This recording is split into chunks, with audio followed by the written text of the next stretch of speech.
Você já decidiu em quem você vai votar? Já decidi, no Bonfim 45, porque ele falou que vai me dar um dinheiro pra me comprar calça pra minha filha. Olha porque ela tá toda rasgada. Amiga, mas votar assim é crime, é ilegal. Eu sei, mas eu tô... Vamos.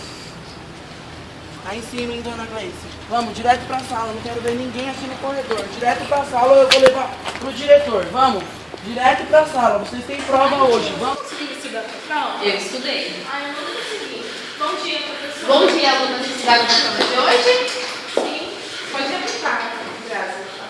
Boa sorte. Obrigada. Oi, professora Elaine. E esse Kelly?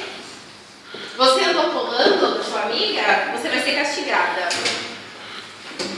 Você vai ter que escrever do começo dessa lousa até o final, não devo colar na prova. Pode começar.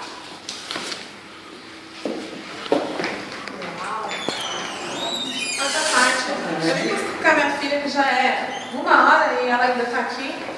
Então, sua filha ela foi advertida porque ela colou na prova e ela ainda está terminando. Não, mas já deu horário, já vim Então, buscar mas- ela. Não tem tempo aqui pra ficar esperando. Então a senhora vai ter que esperar.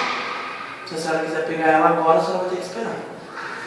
Mas por que isso? Porque eu estou dizendo que tem que esperar. A autoridade aqui dentro sou eu. Vai receber aqui me ajudar? Lembro que as duas alunas, bem no primeiro dia de aula, estavam colando. E você está dando aula, boa sorte. Bom dia, alunos. Eu sou a Bom professora dia. Graziela.